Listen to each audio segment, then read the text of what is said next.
স্বাগতম ক্রিক ফ্রেন্সিতে, আমি তাসফিক পলক আপনাদের স্বাগত জানাচ্ছি। বাংলাদেশ জয় পেয়েছে, ৮৩ রানের জয় শ্রীলঙ্কার বিপক্ষে দ্বিতীয় টি-20-তে। বাংলাদেশের এই জয়টা কিন্তু আসলে একেবারে হেলাফেলা করার মতো জয় নয়, কারণ এত রানে বাংলাদেশ এর আগে একবারই জিততে পেরেছে।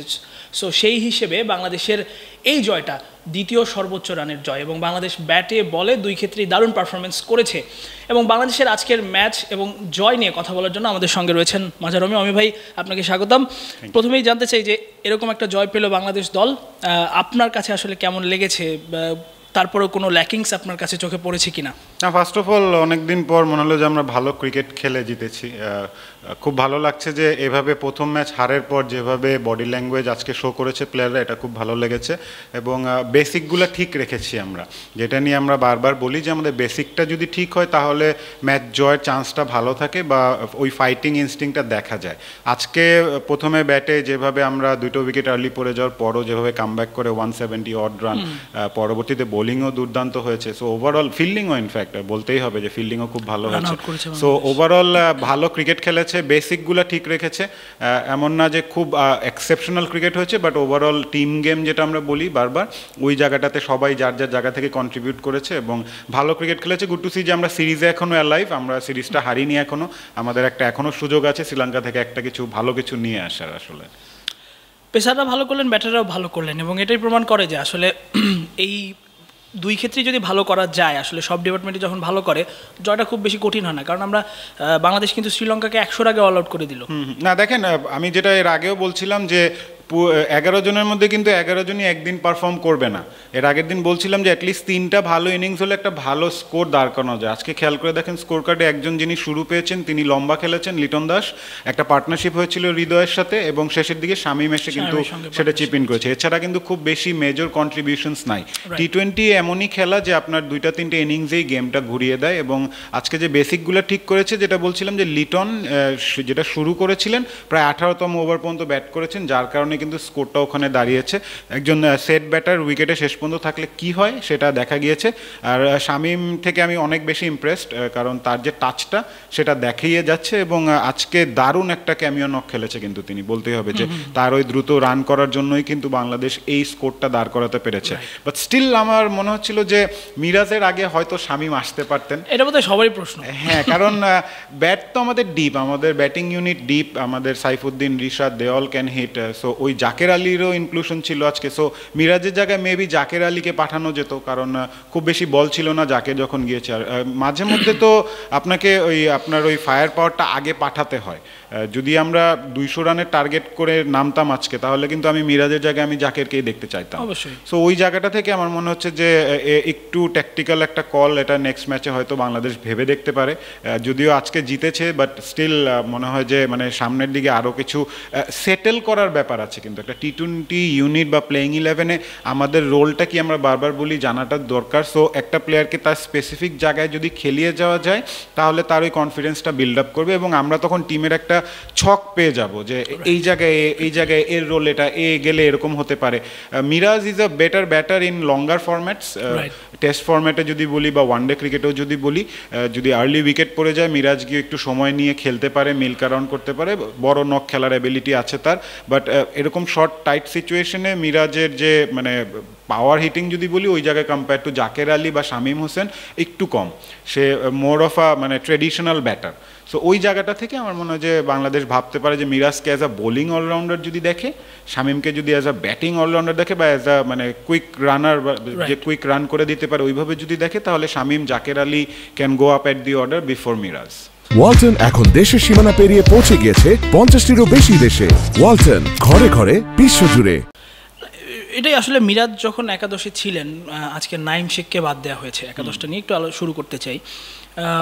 নাইমকে আসলে এতদিন পর ফিরিয়ে এনে একটা ম্যাচ সুযোগ দিয়ে 29 বলে 31 করেছেন, নট আউট থেকেছেন, এরপর তাকে বাদ দিয়ে জাকের আলীকে আনা হয়েছে। বাট যদিও জাকের আলী আসলে থাকারই কথা প্রথম ম্যাচে, তিনি ইনজুরির কারণে থাকতে পারেননি। তো সেই জায়গাটা আসলে নাইমের বাদ দেওয়াটাকে আপনি কীভাবে দেখেন? মানে আরেকটা ম্যাচ কি সুযোগ পেতে পারতেন কিনা? না, আমি আজকে একটা শোতে গিয়ে বলছিলাম খেলা শুরুর আগেই যে আমি আজকে যদি প্লেইং 11 আমাকে বলে ডিসাইড করতে, আমি নাইমকে ড্রপ করতাম।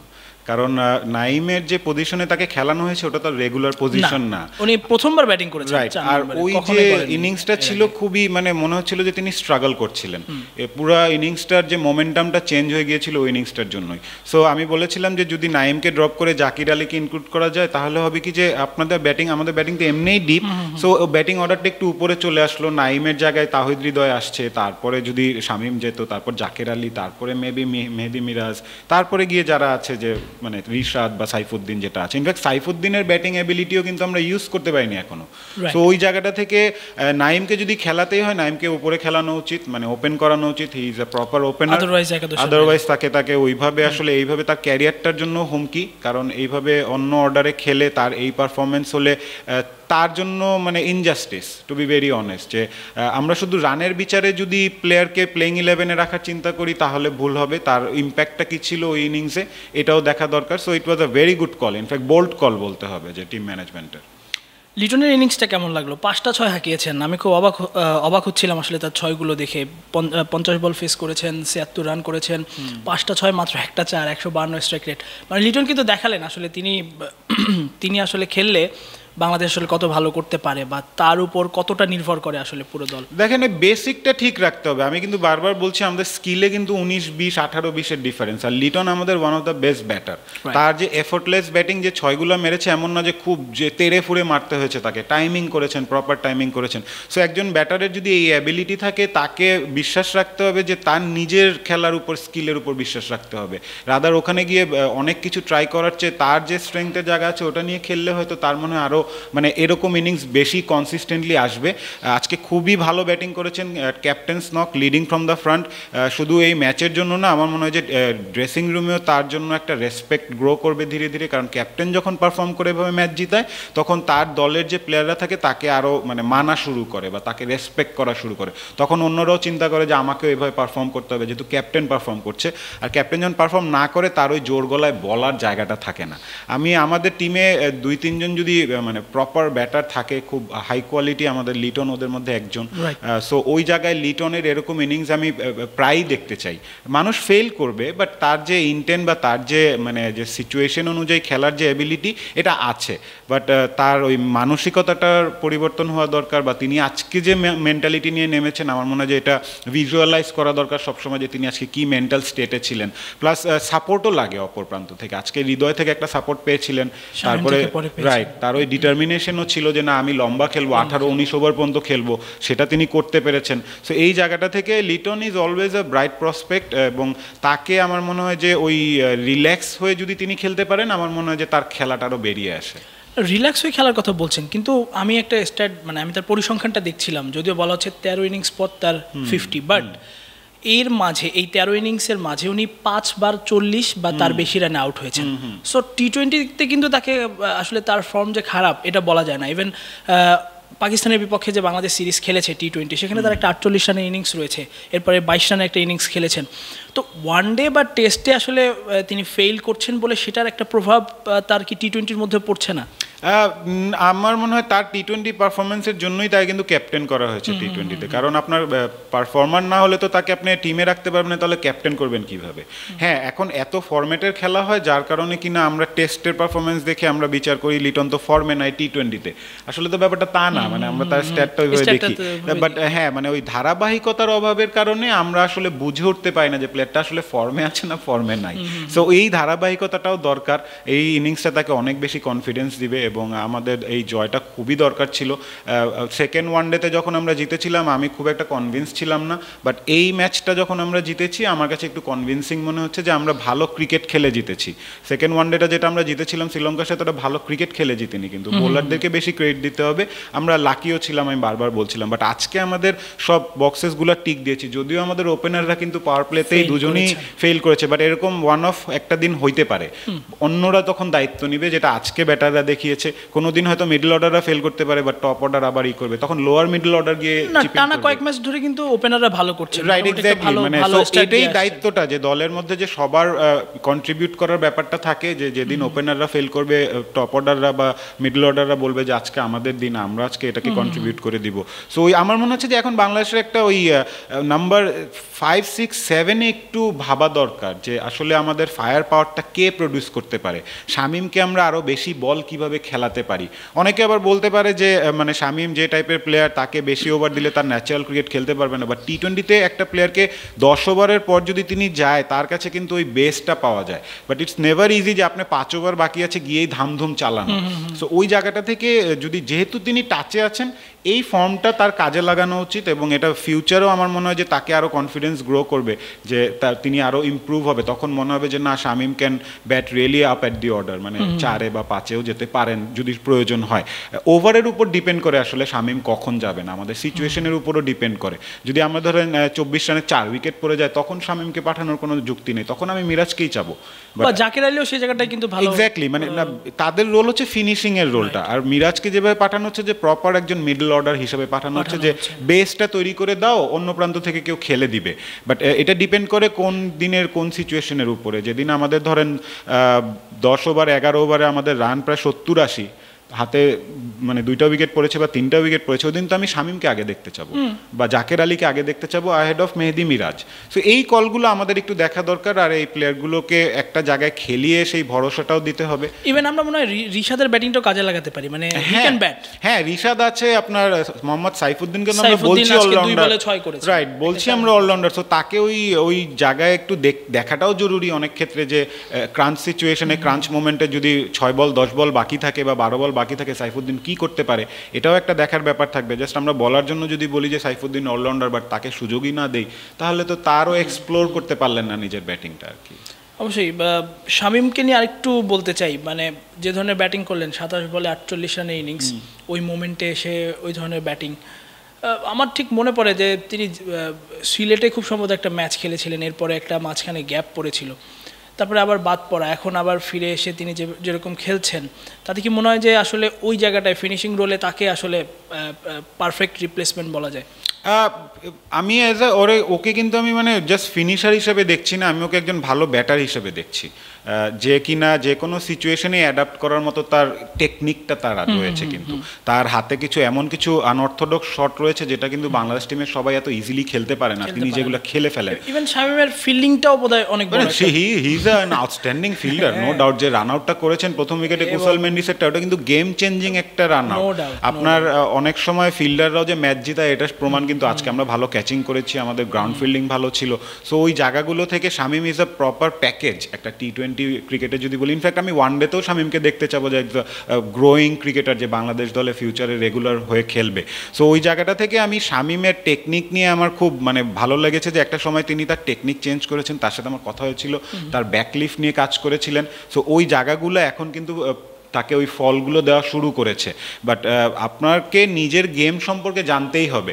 শামীম খুব অ্যাশর্ড মনে হচ্ছে যে তিনি যে শটগুলো খেলছেন তিনি কনফিডেন্টলি খেলছেন, ওই কনফিডেন্সটাই দরকার। এই প্লেয়ার যত বেশি এরকম সিচুয়েশনে ম্যাচগুলোকে টেনে নিতে পারবে বা রান করতে পারবে, তার ভিতরে ওই সাহসটা গ্রো করবে।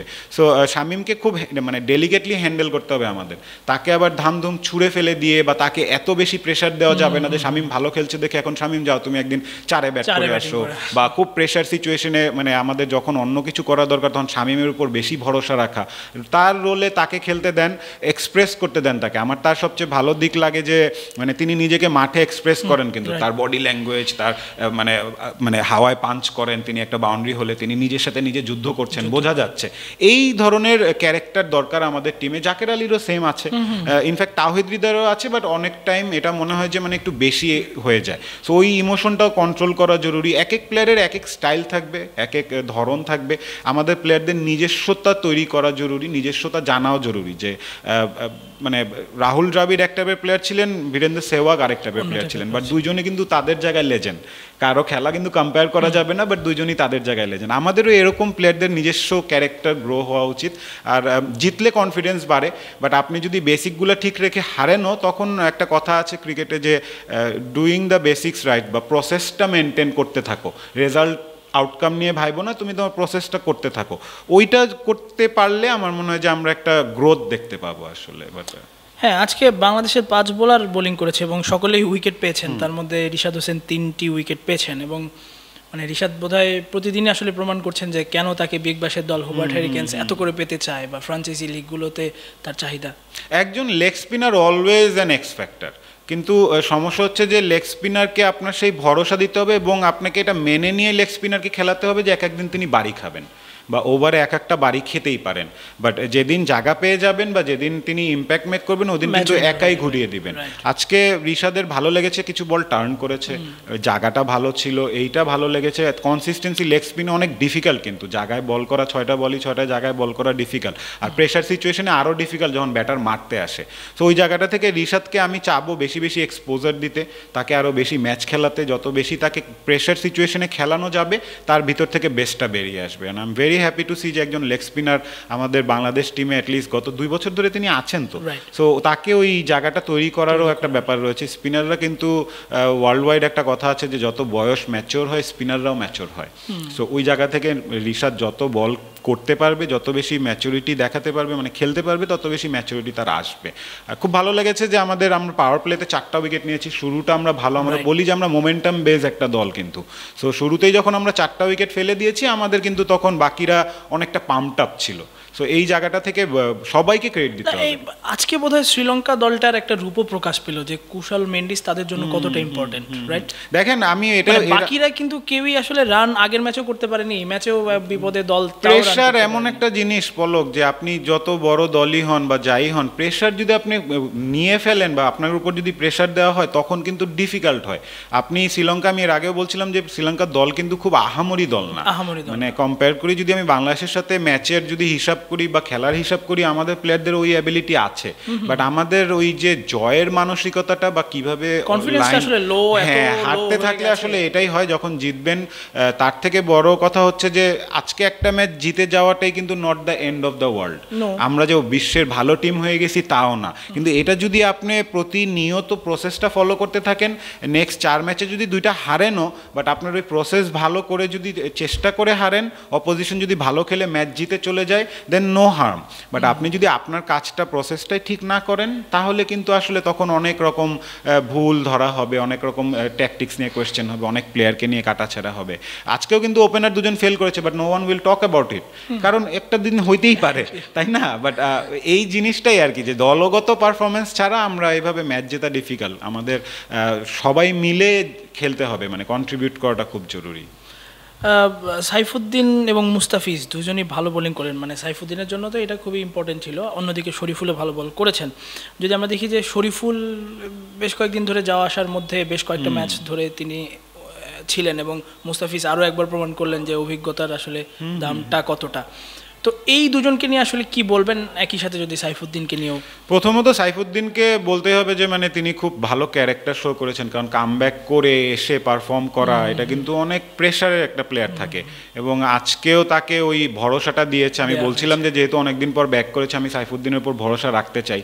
তার উপর যে টিম ম্যানেজমেন্ট ভরসাটা দেখিয়েছে, ক্যাপ্টেন ভরসা দেখিয়েছে এবং নতুন বলে তাকে বল করতে দিয়েছে এবং তিনি ওই চ্যালেঞ্জটা অ্যাকসেপ্ট করেছেন, এটা খুবই ভালো দিক যে একজন প্লেয়ার সেই সাহসটা দেখাচ্ছে বা সেই সুযোগটাকে কাজে লাগানোর চেষ্টা করছে।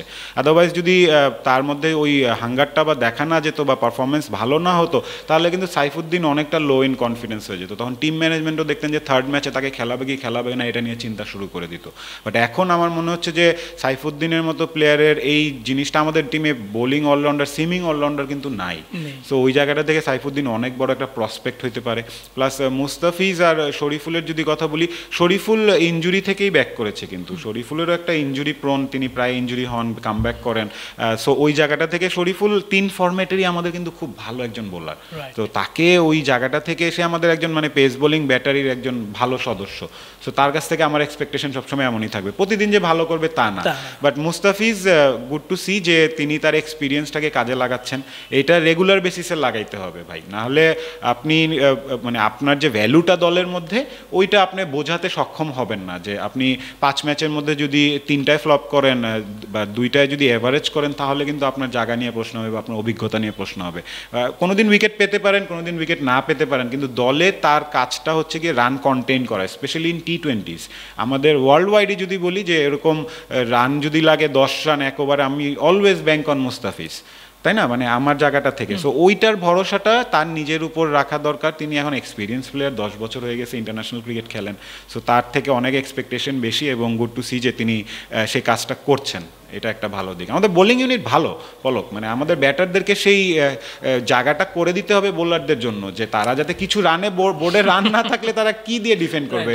150 T20 ক্রিকেটে কিন্তু এনাফ না বোলারদের জন্য, বাট আজকে যখন দেখেছে যে 180 odd run on the board, তখনই কিন্তু তারা মানে সেই ভরসাটা পেয়েছে। শুরুর দিকে 2-1টা বাড়ি খেলেও তাদের ভেতরে ওই সাহসটা ছিল যে না, আমাদের অনেক রান রয়েছে বোর্ডে, আমরা উইকেট যদি ফেলতে পারি এই ম্যাচ আমাদের, এবং আলটিমেটলি তাই হয়েছে। ওয়ানডে সিরিজ আমরা দেখেছিলাম যে সেকেন্ড ওয়ানডেটা বাংলাদেশ জিতেছিল, কিন্তু পরে গিয়ে সিরিজ হেরে গেছে। এখন তৃতীয় T20 বাকি, দ্বিতীয় T20 জিতলো, একে সমতা। তো সেই জায়গাটা থেকে আপনি বাংলাদেশের সিরিজ জয়টা কতটুকু সম্ভাবনা দেখছেন? দ্বিতীয়ত হচ্ছে একাদশে কোনো পরিবর্তন, আপনি যদি টিম ম্যানেজমেন্ট কিংবা কোচ হতেন সেক্ষেত্রে একাদশে কোনো পরিবর্তন দেখতেন কিনা, বা মিরাজকে বসিয়ে সেখানটায় শেখ মেহেদিকে? আজকে যেহেতু ম্যাচটা জিতেছে আমি সেম কম্বিনেশনই খেলাইতাম, মানে আমি আর চেঞ্জ করতাম না। টিমে যত কম চেঞ্জ হবে তত ভালো, টিমের স্টেবিলিটি থাকবে। জিতেছে তো বাংলাদেশ এবং ভালোভাবেই জিতেছে। আমি এর আগেও বলছিলাম যে সবাই তো ভালো করবে না, বাট তাদেরকে ওই ভরসাটা দিতে হবে। সো ওই জায়গা থেকে থার্ড ম্যাচে আমি কোনো চেঞ্জ দেখতে চাই না, টু বি ভেরি অনেস্ট। এই দলটা কনফিডেন্স পাচ্ছে যেহেতু, আরেকটু কনফিডেন্স দেখ, তারা অ্যাজ এ ইউনিট কাজ করুক, আমি এটাই দেখতে চাই। এবং আমার মনে হচ্ছে যে থার্ড ম্যাচে এখন যেভাবে আজকে খেলেছে, একটা সাহস নিয়ে বলা যেতে পারে যে যদি এভাবে ক্রিকেট খেলে বাংলাদেশের সিরিজ জয়ের সম্ভাবনা রয়েছে। বাট স্টিল যদি থার্ড ম্যাচ হারেও যদি বাংলাদেশ সিরিজ হারে, বাট যদি এভাবে ক্রিকেট খেলে আমি খুব খুশি হব। মানে অনেক সময় কিন্তু রেজাল্টের চেয়েও বেশি ইম্পর্টেন্ট হয়ে যায় যে আপনার কোন দিকে আপনি এগোচ্ছেন। যদি আমরা সেম জায়গায় দেখি যে না আমরা ভালো জায়গায় এগোচ্ছি, তাহলে হার জিত নিয়ে অত বদার না কর, কারণ অনেক গিভেন ডে T20-তে যে কেউ জিততে পারে। বাট আজকের খেলার পর একটা আশা করতে পারি আমি যে বাংলাদেশের ওই সাহসটা রয়েছে বা এবিলিটি রয়েছে যে বাংলাদেশ একটা সিরিজ জিতে দেশে আসতে পারবে। কারণ 3টা সিরিজের মধ্যে 2টাই হেরেছে বাংলাদেশ, কিছু একটা নিয়ে দেশে ফিরলে হয়তো ওই মোমেন্টামটা আমাদেরকে হেল্প করবে পাকিস্তান সিরিজে যাওয়ার ক্ষেত্রে আর কি। সো আমি আশাবাদী অনেস্টলি। না, আমরাও নিশ্চয়ই আশাবাদী, দর্শকরা আশাবাদী এবং এমন জয় আসলে দর্শকরা দেখতে চায়। কারণ আমরাও তো আসলে যখন সোশ্যাল মিডিয়া দেখি, যতই বলুক আসলে বাংলাদেশের দর্শকরা যে আর খেলা দেখবো না বা আর বাংলাদেশের খেলার খোঁজ খবর রাখবো না, কিন্তু আলটিমেটলি যখন বাংলাদেশ জিতে কিংবা ভালো খেলে তখন কিন্তু ঠিকই তারা ফেসবুকে একটা হলেও পোস্ট করে বা কিংবা একটা কোথাও গিয়ে কমেন্টটা শেয়ার করে, রাইট? হ্যাঁ, মানে দেখেন ক্রিকেটটা আমাদের আবেগের জায়গা, কিন্তু মানে আমরা যতই রাগ করি বাট মনের ভেতরে কিন্তু আমরা সবসময় বাংলাদেশ জিতুক। খারাপ খেললে অনেকে কষ্টের কারণে মক করে বা কষ্টের থেকেই তো এত ফ্রাস্ট্রেশন বের হয়। ওই জায়গাটা থেকে যদি ভালো খেলেও হারে, আমাদের দর্শকরা কিন্তু ক্রিকেট বোঝে ভাই। আমাদের দর্শকদের যদি বলেন যে ক্রিকেট বোঝে না, খালি রাগ করে, তা না, কিন্তু যদি ভালো খেলেও হারে দেখবেন যে অনেক ভালো ভালো কথাও লেখে, কিন্তু পজিটিভ কথা লেখে যে না ভালো খেলেছে বাট আরেকটু বেটার খেললে হয়তো আমরা জিততে পারতাম। এরকম ক্রিকেট খেললে বা অ্যাটলিস্ট চেষ্টাটা থাকলে, প্রত্যেকদিন তো ভালো খেলবে না, এটা তো ফ্যাক্ট। তো ওই জায়গাটা থেকে আমরা যদি মানে একটা গ্রাফ দেখাতে পারি যে না আমাদের উন্নতি হচ্ছে, আমাদের প্লেয়ারদের বডি ল্যাঙ্গুয়েজ ভালো দেখা যাচ্ছে, তখন দর্শকরা আবার তাদেরকে ব্যাক করবে। যেভাবে আগে আমরা বলতাম যে হারলেও বাংলাদেশ, জিতলেও বাংলাদেশ, এখন এটার বলার সংখ্যা কিন্তু কমে এসেছে। কারণ এতই আমরা কষ্ট পাই বাংলাদেশের খেলা দেখে দেখে, এই কারণে আর কি এই জিনিসটা আসে। বাট স্টিল ক্রিকেট বাংলাদেশের মানুষের হৃদয়ে আছে, থাকবে আমি আশা করি। না অবশ্যই, বাংলাদেশ জিতলে বোধহয় আমরাও আসলে কথা বলা অনেক টপিক পাই না, তো আর নেগেটিভ কথা বলতেও তো ভালো লাগে না। মানে আমরা মানে বাংলাদেশ দল ভালো না করলে আমি যদি ভালো বলি এটা তো কোনো সেন্স মেক করবে না, তাই না? মানে আমাকে তো বলতে হবে। এখন অনেকে আবার ভাবে যে খারাপ করলে দলের পাশে থাকতে হবে। ভাই পাশে কি আমি খারাপকে ভালো বলে আমি কেমনে থাকবো? আমি যদি আমার চোখে যেটা ভুল মনে হবে, আমি যদি ওটা না বলি তাহলে ভুলগুলো শুধরাবে কিভাবে? বা আমি তো এমন কেউ না যে আমার কথায় ভুল শুধরাবে, বাট অ্যাটলিস্ট আমার একটা নলেজ আমি শেয়ার করলাম যে আমার মনে হচ্ছে এটা। সো 3জন বসেও যদি ভাবে যে এটা রাইট না এটা রাইট, 2জন যদি মনে করে যে না এটাই রাইট, তাহলে তো মেজরিটি উইন্স। ওই জায়গাগুলোই আমাদের মনে হয় যে জয় খুবই ইম্পর্টেন্ট, কনফিডেন্স দেয় আসলে। ওকে, ধন্যবাদ অমি ভাই। নিশ্চয়ই মানে আমরা আর ওই চিন্তাটা করতে হবে না, তৃতীয় T20-র পরে আমরা হয়তো নতুন টপিক ভালো কিছু বলতে পারবো। এতক্ষণ আমাদের সঙ্গে থাকার জন্য ধন্যবাদ। বাংলাদেশ তৃতীয় T20-তে জিতে অন্তত T20 সিরিজটা জিতুক, এমনটাই নিশ্চয়ই সকলের প্রত্যাশা।